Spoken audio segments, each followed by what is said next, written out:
எல்லாம் செல்லக்கூடிய ஒரு விஷயம் என்னது, வாழ்க்கையில எவ்வளவோ சம்பாதிக்கிறோம், எவ்வளவோ முயற்சிகளை செய்யறோம், ஆனா ஒன்றிலுமே பரக்கத்து இல்லை. சம்பாதிக்கிறோம் சம்பாதிக்கிறோம் சம்பாதிக்கிறோம், பரக்கத்து இல்லை. காலம் நேரத்துல பரக்கத்து இல்லை. வாழ்க்கைகள் வைக்கக்கூடிய எந்த ஒரு விஷயத்திலையும் பரக்கத்து இல்லாம இருக்குது. காலம் கெட்டு போய்த்திருச்சு, காலம் கெட்டு போய்த்திருச்சு. காலம் பேசக்கூடியவங்க இன்னைக்கு எத்தனையோ பேர் இருக்கிறாங்க. நாங்க பார்க்கணும், வெறுமனே சும்மா காலத்துக்கு ஏசி சரி வருமா? வாழ்க்கையில பரக்கத்து இல்லை என்றால் பரக்கத்து இல்லாம போறதுக்குரிய காரணம் என்ன? பரக்கத்து இல்லாம போறதுக்குரிய காரணம் என்றதையும் நாங்க பார்க்கணும். இன்றைக்கு உலகத்துல ஒரு காலத்துல அந்த பழைய காலத்துல மக்கள் கிட்ட இந்த தன்மைகள் எங்ககிட்ட இல்லாம போயிட்டு, அதுவும் ஒரு காரணம் பரக்கத்து இல்லாம போகும். ஒரு காலத்துல பாருங்க, வெளியூர் வந்தவங்க ஒரு லெட்டர் எழுதி போடுவாங்க. அந்த லெட்டர் இந்தியாக்கோ ஸ்ரீலங்காக்கோ எங்கேயோ போயிட்டு போஸ்ட் முறையில போயிட்டு சேர்றதுக்கு 1.5 மாசம் 2 மாசம் பிடிக்கும். அதுக்கு பிறகு அவங்க பார்த்துட்டு அதுக்கு அவங்க ரிப்ளை பண்ணா எனக்கு கிடைக்கிறதுக்கு ஒரு 2 மாசம் பிடிக்கும். ஆனாலும் அவங்களுக்கு நாங்க போட்டு நாங்க சொன்ன இந்த 1.5-2 மாசத்துக்குள்ள அடுத்த 1.5-2 மாசத்துக்குள்ள அவங்களும் ரிப்ளை பண்ணுவாங்க. அதுவும் வந்தது அவ்வளவு குயிக்கா போகும். ஆனா எங்களுக்கு அது வந்து பெருசா வருங்காது. எனக்கு ரிப்ளை வந்துருச்சு, நான் 3 மாசத்துக்கு முன்னாடி நான் அனுப்பி 1.5 மாசம் அவங்களுக்கு கிடைச்சு, அவங்க திரும்பி அதுக்கு ரிப்ளை பண்ண 1.5 மாசத்துக்கு வந்து கிடைச்சுன்னு ரிப்ளை பண்ணுவாங்க, சந்தோஷமா இருக்கும். ஆனா இன்றைக்கு பாருங்க, உலகம் எவ்வளவு சுருக்கப்பட்டிருக்கின்றா, ஒருத்தருக்கு ஒரு விஷயம் தேவை, ஒரு ஹயாத்து, ஒரு மவுத்து, எல்லாத்துக்கும் ஒரு பட்டனை தட்டினா புஷ் எல்லாத்துக்கும் போகுது. ஒருத்தருக்கு ஒரு மெசேஜை போடுறோம், எனக்கு கொஞ்சம் சோம் இல்லை, எனக்கு கொஞ்சம் இப்படி பிரச்சனை ஆயிக்குது, என்ன செய்யணும் எது செய்யணும், ஒரு மெசேஜை போடுறோம். இப்ப இந்த மெசேஜ் இவட்ட போச்சு, ஆனால் எந்த ஒரு ரிப்ளையும் இல்லை. எத்தனையோ நாளைய போல ரிப்ளை பண்றாரு, பண்ண போல பார்த்தா இந்த கேட்ட நஃபரிக்கிறாரு, அவர் மவுத்து, அவரை கபர்ல அடக்கி அவரோட கபர்ல புல்லு முறைச்சிருச்சு. இப்பதான் இவர் ரிப்ளை பண்றாரு. பதில் அவர் என்ன சொல்வாரு, டைம் இல்ல, சரியான பிஸி ஆகிட்டேன், ஐத்தான் எனக்கு ரிப்ளை பண்ண கிடைக்கல என்றார். இதுதான் பரக்கத்தெற்ற தன்மை. ஒரு காலத்துல 2 மாசத்துக்கு பொறுவாய்ந்தாலும் நாங்க எதிர்பார்த்த 2 மாசமா குயிக் அவங்க லெட்டர் பதிலா வந்துடும். இன்றைக்கு இப்படி செஞ்சு தட்டினத்தோட அவருக்கு மெசேஜ் போகுது, ஆனா ரிப்ளை பண்றதுக்கு டைம் இல்ல, சரி பிஸி ஆகிட்டேன். வாழ்க்கையில இந்த பரக்கத்துன்றதே அப்படியே அடிபட்டு போயிட்டு கொண்டு போகுது. அதை விட டைம்ல ஆயிக்கட்டும், அதை விட காலத்துல நேரத்துல ஆயிக்கட்டும், அதை விட வாழ்க்கையில ஆயிக்கட்டும், சொத்து செல்வத்துல ஆயிக்கட்டும், குழந்தை குட்டியில ஆயிக்கட்டும், எல்லா விஷயத்திலையும் பரக்கத்துன்றது எடுபட்டு போயிடுச்சு. சரி, பரக்கத்துன்றது என்னது? பரக்கத்துன்றது எதை வச்சு முடிவு செய்யப்படும்? அதிகமான சொத்தை வச்சா, அதிகமான எண்ணிக்கையை வச்சா, அதிகம் என்ற வார்த்தையை வச்சு பரக்கத்துன்றது முடிவு செய்யப்படுமா? அதாவது ஒருத்தர்கிட்ட 1 இவர்கிட்ட 10, அதனால இவர் பரக்கத் செய்யப்பட்டவர். ஒருத்தர்கிட்ட 10,000 ரூபாய்க்கு, இன்னொருத்தர்கிட்ட 1,00,000 ரூபாய்க்குது, அதனால இவர் பரக்கத் செய்யப்பட்டவரான்னு கேட்டால் இல்ல. பரக்கத் என்று சொல்றது எண்ணிக்கையை வச்சு, அதிகத்தை வச்சு முடிவு செய்யப்படாது. பரக்கத் என்றது ஒத்தட நிலைமையை வச்சு முடிவு செய்யப்படாது. பரக்கத் என்று சொல்றது உள்ள நிம்மதியை வச்சு வரக்கூடியதான் பரக்கத் என்றது நாங்கள் எடுக்கணும். அல்லாஹ் தஆலா சூரத்துல் வஹால கூறி காட்டுறான், வல்துஹா வல்லைலி இஸா சஜா மா வத்தஅக ரப்புக வமா கலா வலல் ஆகிரத்து கைருல் லக மினல் ஊலா வலசௌஃப யுஅதீக ரப்புக ஃபதர்தா வலசௌஃப யுஅதீக ரப்புக ஃபதர்தா. நபியே, உங்களுடைய இரட்சகனாகிய அல்லாஹ் உங்களுக்கு தருவான், ஆனால் அதனை நீங்க பொருந்திக் கொள்வீங்க. ஃபதர்தா, தந்தத்தை நீங்க பொருந்திக் கொள்வீங்க. அந்த அளவுக்கு நீங்க பொருந்திக் கொள்ளக்கூடிய அளவுக்கு அல்லாஹ் உங்களுக்கு தருவான் என்று அல்லாஹ் தஆலா குர்ஆன்ல சொல்றான். சரி, இப்ப நீங்க கேள்வி என்னது? நபி ஸல்லல்லாஹு அலைஹி வஸல்லம் அவங்க பிறந்ததுல இருந்து 63 வருஷம் வாழ்றாங்க. 40 வருஷம் வரைக்கும் சாதாரண மனுஷனா வாழ்றாங்க. 40வது வயசுல இருந்து மத்த 23 வருஷம் நபித்துவம் பெற்று நபியா வாழ்றாங்க. 13 வருஷம் மக்கள வாழ்றாங்க. அதுல அந்த 23 வருஷத்துல 10 வருஷம் மதீனால வாழ்றாங்க. இப்ப நாங்க யோசிச்சு பார்ப்போம், நபி ஸல்லல்லாஹு அலைஹி வஸல்லம் அவங்க வாழ்ந்த காலத்துல, நபியோட ஆரம்ப காலத்துல இருந்து பார்த்தோம்னா, நபி அவங்க பிறக்கப்போல அப்பா வாப்பா மவுத் ஆகுறாங்க. அதுக்கு பிறகு கொஞ்சம் காலத்துக்கு பிறகு 6 வயசா போல தன்னுடைய தாய் மவுத் ஆகுறாங்க. அதுக்கு பிறகு கொஞ்ச நாளுக்கு பிறகு தன்னுடைய அப்பா, அதாவது தகப்பண்ட தந்தையாகிய அவங்களோட பாட்டனை கீழால வாழ்ந்து அவங்க வஃபாத் ஆகுறாங்க. இப்படி நபி அவங்க ஒரு சாதாரண அனாதையா தான் வாழ்றாங்க. சின்ன காலத்திலயும் எந்த ஒரு பரக்கத்தையும் நபி அவங்க வெளிரங்கத்திலையும் விளங்குது பெறல. அதுக்கு பிறகு ஹதீஜா ரலியல்லாஹு அன்ஹா பிசினஸ் செய்யறாங்க. அந்த பிசினஸ்ல ஒரு பகுதி அவங்களுக்கு ஒரு ப்ராஃபிட்டா கிடைக்குது, அவங்களுக்கு கொடுக்கப்படுது, இப்படி பிசினஸ்களை செய்யறாங்க. அப்பையும் பெரிய பெரிய அமைப்புல வாழ்ந்தாங்க இல்ல. அன்னை ஹதீஜா ரலியல்லாஹு அன்ஹா முடிக்கிறாங்க. மக்கள் இந்த மிகப்பெரிய வசதி வாய்ந்த ஒரு பெண்மணி அவங்கள முடிச்சதுனால நபி அவங்க மிகப்பெரிய ஒரு வாழ்க்கைய ஹைஃபை லெவல் வாழ்க்கை வாழ்ந்தாங்க இல்ல. நபி அவங்களுக்கு அந்த நேரத்துல அல்லாஹ் தஆலாவுடைய வஹி வருவது, தீனுடைய விடயம் வருவது. அதனால என்ன நடக்குது? நபி ஸல்லல்லாஹு அலைஹி வஸல்லம் போயிட்டு குகை உள்ளுக்க வாழ்றாங்க. அதுக்கு அன்னை ஹதீஜா ரலியல்லாஹு அன்ஹா சாப்பாடுகள் எடுத்து போயிட்டு கொடுக்குறாங்க உள்ளுக்க. அந்த அளவுக்கு ஒரு நோமல் வாழ்க்கை வாழ்றாங்க. சரி, இதெல்லாம் முடிஞ்சு நபித்துவம் கிடைக்குது. மீதிக்கக்கூடிய அந்த 23 வருஷம் அல்லது மக்கள் அழைக்கக்கூடிய 13 வருஷம் மிகப்பெரிய செல்வந்தர வாழ்ந்தாலும் கேட்டா இல்ல, அதுவும் இல்லை.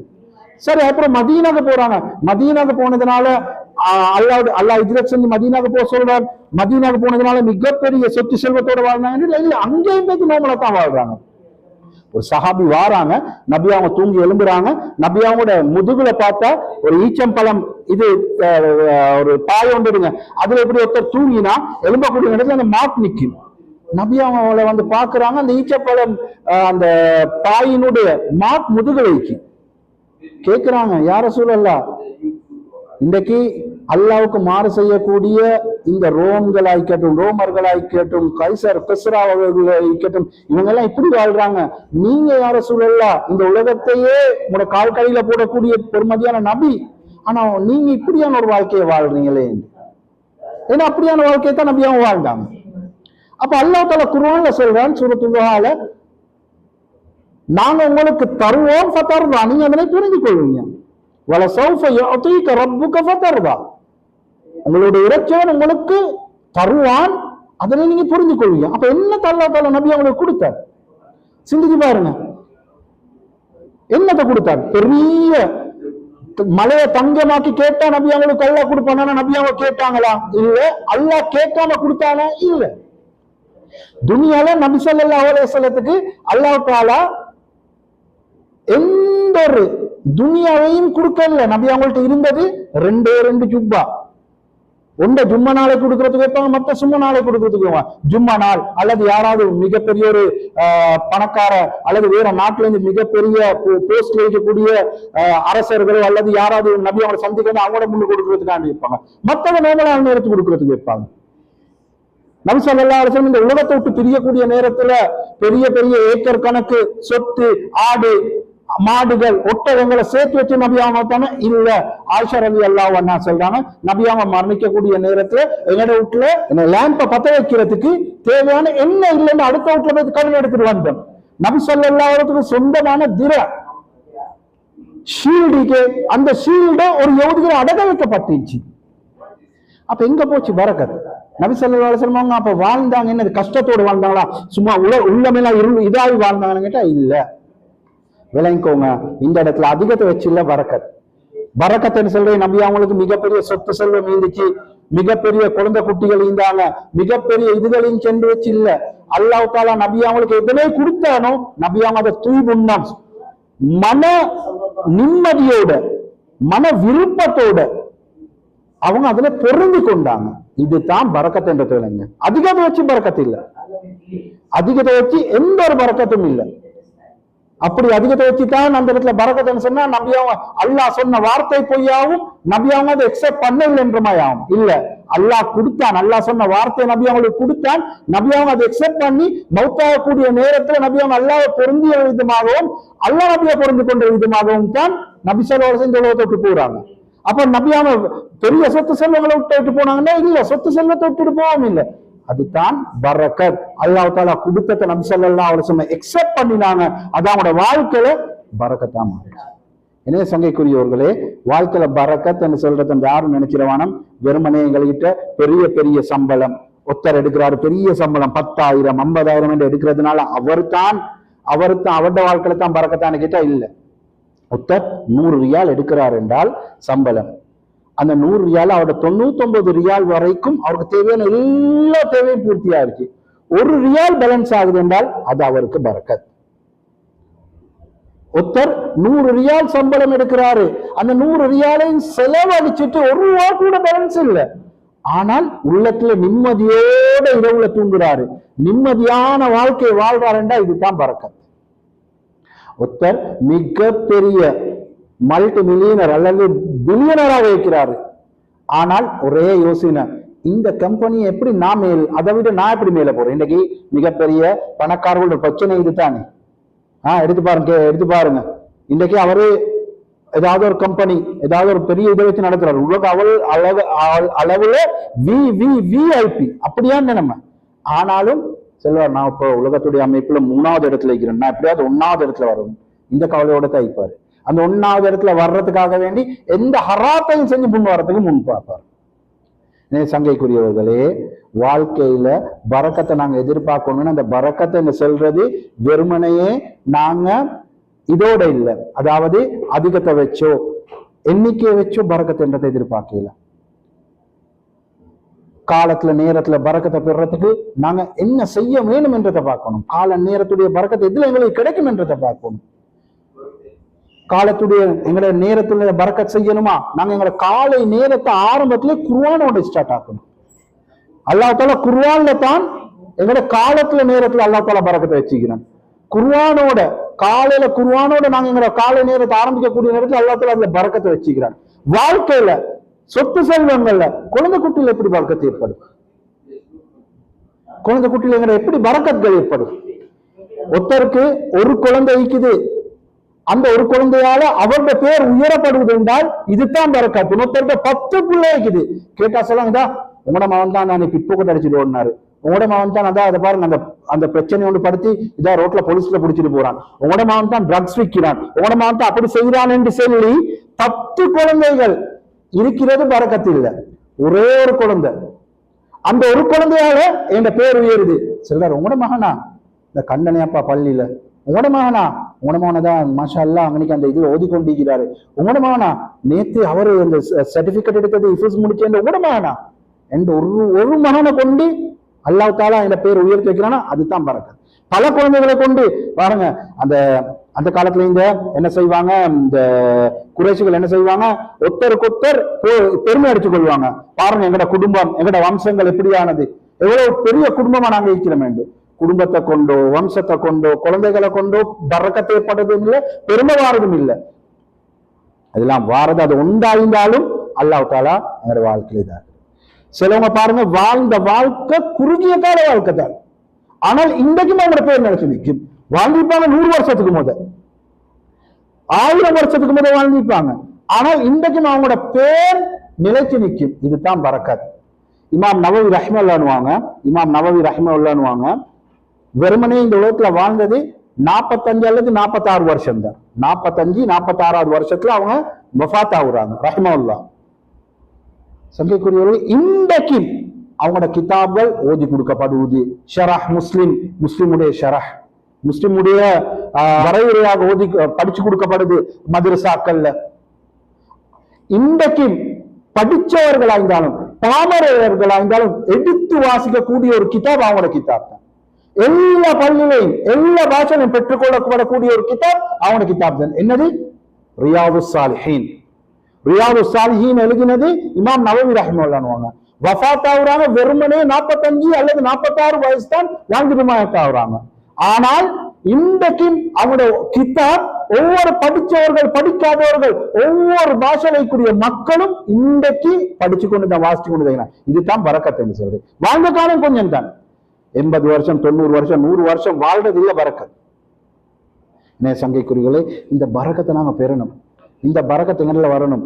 இந்த கொண்டாடி பொருள் வேணும். கொண்டாடிக்கு போய் கொடுக்கக்கூடிய காசு குறுகிய காசை தான் கொடுப்பான். அதால அவ வச்சு பரக்கத்தை ஏற்படுத்தி தருவான் எங்களுக்கு. அல்லாஹ் தஆலா பரக்கத்தை ஏற்படுத்தி தருவான், அவர் கையில கொடுக்கறது. அதுக்கு நாங்க என்ன செய்யணும்? குழந்தை குட்டிகளை வளர்க்கிறோம், அதுல பரக்கத்தை ஏற்படணும். சம்பாதிக்கிற சம்பாதியத்துல பரக்கத்தை ஏற்படணும். என்ன செய்யணும்? முதலாவது விஷயம் உலமாக்கள் சொல்லக்கூடிய விஷயம் தான், எந்த இடத்திலையும் நாங்க தக்வா இறை அச்சத்தை ஏற்படுத்திக் கொள்ளணும், அல்லாஹ்வுக்கு பயத்தை ஏற்படுத்திக் கொள்ளணும். தக்வா என்றால் என்ன? உலமாக்கள் சிலவங்க சொல்றாங்க, எப்படி என்றால் தக்வா என்றால் இறை அச்சம் என்றால், பொதுவா நாங்க இறை அச்சம் என்ற வார்த்தையோடு முடிச்சு கொள்வோம். சொல்றாங்க இல்ல, அவ்வளவு இல்ல தக்வா என்ற வார்த்தை அர்த்தம். தக்வா என்ற என்னை எங்க அல்லாஹ் நீ இருப்பதை விரும்புகின்றாயோ அந்த இடத்தில் அவர் இருப்பதுதான் தக்வா. எந்த இடத்தில் அல்லாஹ் நீ இருக்கக்கூடாதுன்னு நினைக்கிறானோ அந்த இடத்தில் நீ பெற்றுக்கொள்ளப்படாமல் இருப்பதுதான் தக்வா என்றார். எந்த இடத்துல அல்லாஹ் தஆலா இருப்பதை விரும்புறான்? பள்ளியில இருக்கணும், நல்ல இடங்கள்ல இருக்கணும், நல்ல அமல்கள் செய்ய விரும்பணும். எந்த விஷயத்தை அல்லாஹ் விரும்புறானோ அந்த இடம் எல்லாம் நான் பெற்றுக்கொள்ளப்படுறேன். எந்த இடத்துல அல்லாஹ் தஆலா நான் இருப்பதை விரும்புகின்றான் இல்லையோ, படம் ஹோல்ல, பாட்டு கூத்துல, அல்லது தேவைக்கு இல்லாத விஷயங்கள்ல, பாவங்கள் செய்யக்கூடிய விஷயங்கள்ல இப்பது அல்லாஹ் விரும்ப மாட்டானோ அந்த இடத்தில் அல்லாஹ் தஆலா நீ பெற்றுக்கொள்ளாமல் இருப்பதுதான் தக்வா. எனவே சங்கைக்குரியவர்களே, இந்த தன்மை, இந்த தக்குவோடைய தன்மை வரக்கூடிய நேரத்தை தான் எங்களுடைய எல்லா விஷயத்தையும் அல்லாஹ் தஆலா லேசாக்கி தருவான். வமன் யத்தகில்லாஹ யஜ்அல் லஹு மக்ரஜா. யார் அல்லாஹ்வை பயப்படுகின்றானோ அல்லாஹ் தஆலா அவர்களுக்கு பலவிதமான பாதைகளை அல்லாஹ் தஆலா தெரிந்து கொடுப்பான். வமன் யதவக்கல் அலல்லாஹி ஃபஹுவ ஹஸ்பு. யார் அல்லாஹ் மீது தவக்குல் கொள்கின்றார்களோ, பரம் சாட்டுகின்றார்களோ, அவனுடைய பயத்துடன் அல்லாஹ்வே தான் அனைத்தையும் செய்கின்றான் என்ற எண்ணிக்கை எடுக்கின்றார்களோ, ஃபஹுவ ஹஸ்பு, அந்த அல்லாஹ்வே அவருக்கு போதுமானவன். அந்த போதுமான தன்மை என்று வரக்கூடிய நேரத்துல, அந்த அல்லாஹ் போதுமானவன் என்று ஆகக்கூடிய நேரத்தில் நடக்கும், இவர் சம்பாதிப்பார் 10 ரூபா, 1000 ரூபாய் வாழ்க்கையை இவர் வாழ்வார்.